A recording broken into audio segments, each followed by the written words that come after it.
ഇത് കണ്ടോ, ഇത് ചേച്ചിയാ. ഇത് നോക്കിയാ ഡെയിലി അവൻ പിച്ചുമ്മയും പറയുന്നത്. ചേച്ചിക്ക് അവനെ പറ്റി ഒന്നും അറിയില്ല. ചേച്ചിയുടെ പുറകെ കള്ളൊക്കെ കുടിച്ച് താടിയൊക്കെ വളർത്തി സിമ്പതി ഉണ്ടാക്കാൻ നോക്കും. അതൊക്കെ കണ്ട് മയങ്ങി അവനെ പ്രേമിക്കാനൊന്നും നിൽക്കല്ലേ. എന്റെ പൊന്നുമോളെ ഇവനെ പ്രേമിച്ചിട്ട് നിനക്ക് എന്ത് കിട്ടാനാ? പൊന്നുമോളെ നിന്നെ കണ്ടൊരു കുടുംബത്തിൽ പറഞ്ഞ മങ്കച്ചിനെ പോലെ തന്നെയുണ്ട്. നിനക്കൊരു നല്ല ചെറുക്കനെ കിട്ടുമെന്നേ. അപ്പനാ ഇങ്ങനെ വേണം.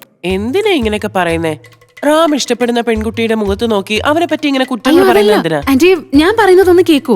എന്റെ മോള് ഒന്നും പറയണ്ട, എനിക്ക് എല്ലാം മനസ്സിലായി. അവൻ നിന്നെ പാർക്ക്, ബീച്ച് അങ്ങനെയുള്ളിടത്തൊക്കെ കൊണ്ടുപോകാറുണ്ടോ മോളെ? കൊണ്ടുപോയിട്ടുണ്ടാവും.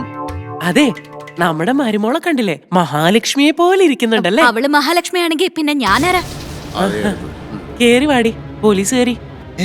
ഇവളോ? എന്താ സീത, വന്നിട്ട് ഒത്തിരി നേരമായോ? അല്ല മോളെ, അപ്പൊ നിങ്ങൾ തമ്മിൽ നേരത്തെ പരിചയമുണ്ടോ? ആന്റി, ഞങ്ങള് ഫ്രണ്ട്സ് ആണ്, ഹോസ്റ്റൽ മേറ്റ്സ് ആണ്. ആയിരുന്നല്ലേ? ആന്റി, രാമല്ലേ? അതെ, കുറെ നേരമായിട്ട് അവൻ ജനലിൽ കൂടെ ഒളിഞ്ഞു നോക്കിക്കൊണ്ടിരിക്കുക. വാ, നമുക്ക് എല്ലാവർക്കും അതിലേക്ക് പോകാം.